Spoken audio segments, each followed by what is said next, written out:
Getting our students to revise their work can be a really tricky thing, but I have 3 rules to revision that I want to share with you today, and they might be a little bit surprising because these aren't rules for the students, they're rules for me, the teacher. So stick around, I'll share them with you.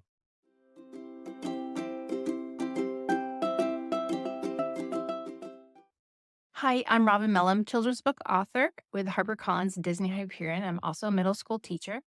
I have a writer's workshop program that I've created that resembles as closely as I can get it to what it is like being an author in the real world. Because when I came back from writing and traveling and I went back into the classroom, I realized that there were so many things that I had learned as an author that we aren't teaching our own students. So that comes with the territory of revision as well, because I realized I was doing some stuff that isn't really going to help them that much in the future. And I created these 3 rules for myself on how I approach them and how they revise their work. I'm going to tell you the 3 rules. Number one is don't tell them all the requirements yet. So I only tell them what they need to know at the beginning.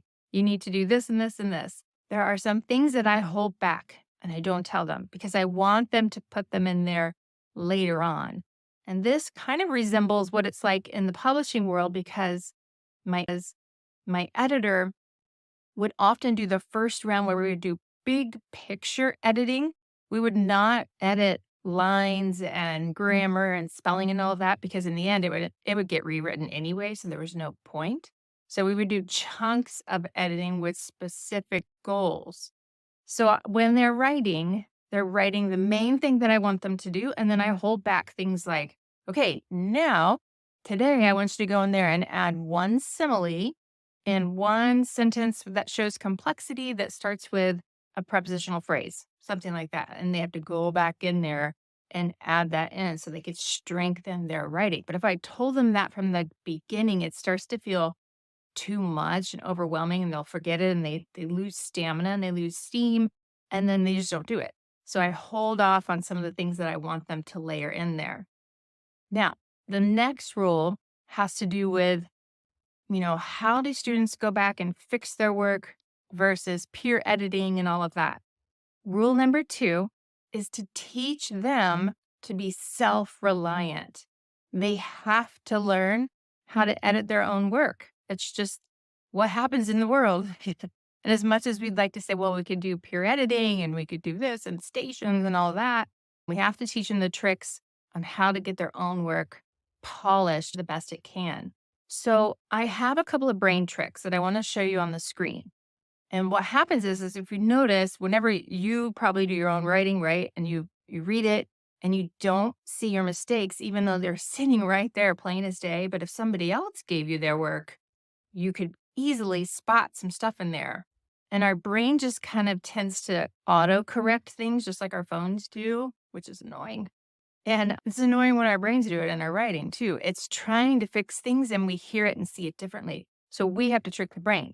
So I'm going to show you on my screen what we do to trick the brain, and then we'll come right back here and talk about rule number 3. So let's take this sample of writing and what I would have them do. This is actually from the NCTE statement on writing instruction in schools. That's another video that you should go back and watch. It's fun. This is an example of let's say they've written something and it looks like this. It's all kind of mashed together. Doesn't look great, but they need to revise it. The first thing I would have them do is to read it out loud and see if they can find their mistakes. Next, here's the little hack that you can use to make this trick your brain into thinking that this is somebody else's writing. So I always have them highlight the whole selection and then they go in and they change the font to something totally different. So whatever they want to do, there's so many, they love this part because it's just so much fun to try and pick a new font. And then I have them change the color to something else. And then maybe make it a little bit bigger and change the spacing to double. So now what they have is a piece of writing that looks totally different and it looks like somebody else's writing and it tricks our brain into thinking this is something new that a puzzle we need to solve. So once they're done with that, they make all their changes. And this is where I also have them go in and start adding paragraphs because this isn't looking good and trying to figure out where there's time transitions and things like that. Because it doesn't need to be all together like this. They need to work more in spacing, I think. Then when they're done, let's highlight the whole thing again, change it back to Times New Roman and do all the formatting that you would like. And then go and keep it in double space though, but Times New Roman and in black. I do give them a little bit of creativity and I let them do their title in whatever font they want and color and whatever, like make that look cute, but the rest of it has to be really formal. Okay, let's go back to the other rules I want to talk about. Okay, so to recap, the first rule was that I don't tell them everything up front. I tell them a little bit later on that I want you to add a simile if they're doing narrative, or I want you to add sentence complexity if they're doing informational argumentative.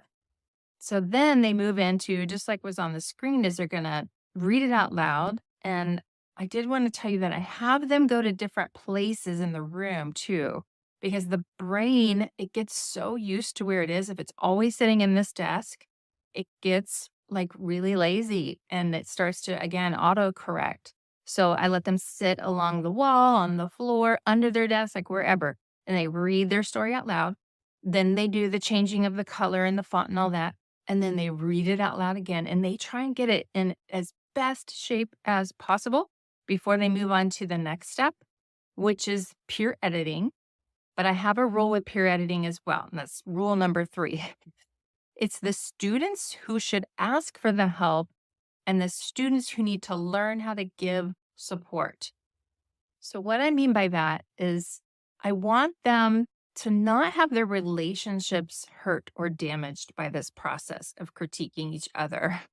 You may have experienced that. I've seen that in classes where kids get in arguments because they couldn't agree and they didn't like the critique they were getting. And I'm going to go out on a limb here and just say that, I teach kids who are in grades 6 through 8.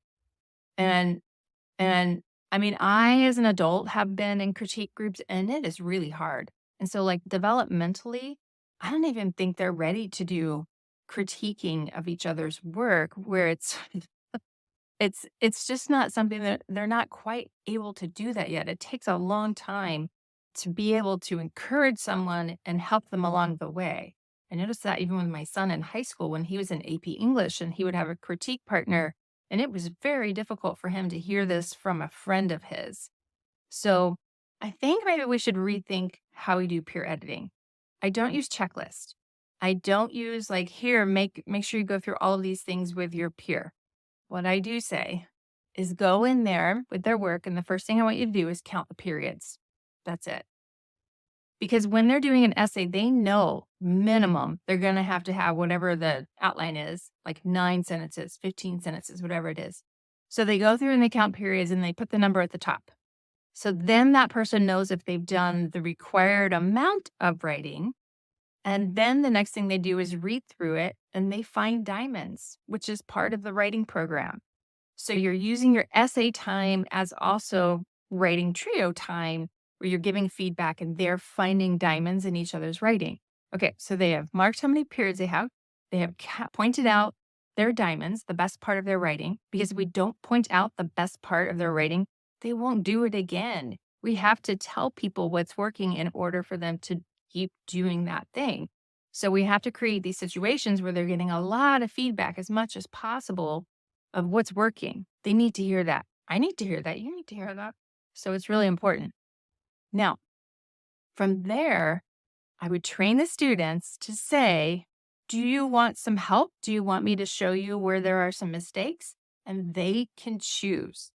It's the consent part that makes the huge difference in how you perceive that advice.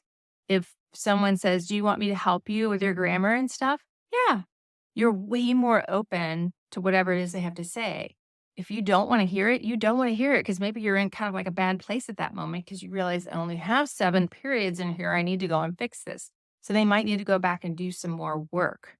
So I would not lean on peer editing as much as we have in the past. I just kind of do this little exercise and it's a fun exercise and I actually enjoy it. And then we move on. And then the editing part that I do I'm going to go into a deeper video because that one has to do with how I grade their work and how I give them feedback as a teacher, which really deserves its own video, you guys, because that's a whole nother thing. So, but those are the 3 rules that I use for myself for letting the students revise to the point of where they are self-reliant. That's the one thing I want to just get across with this video. How can we let them, when they go into state testing at the end of the year, there is no peer editing. There's no checklist. There is no worksheet that's being handed to them. It's all on them. They have to be able to use whatever skills they can muster to work on it, draft it, revise it, fix it, and get it turned in all on their own. So if you can set it up through the year so that they are learning those skills, they're going to be so much better off than suddenly being thrown into some state testing situation where they've never had to do that before. So, um, thanks for watching today. And if you would like more information about my writer's workshop, I have some links for you below. I have an ebook that explains the whole process, and a lot of teachers are doing it. We're having such a blast talking to each other about all the amazing things that their students are accomplishing already this year. And you can read the introduction to the ebook for free. So you just click down below and check that out. So I'll see you in the next video. Thanks.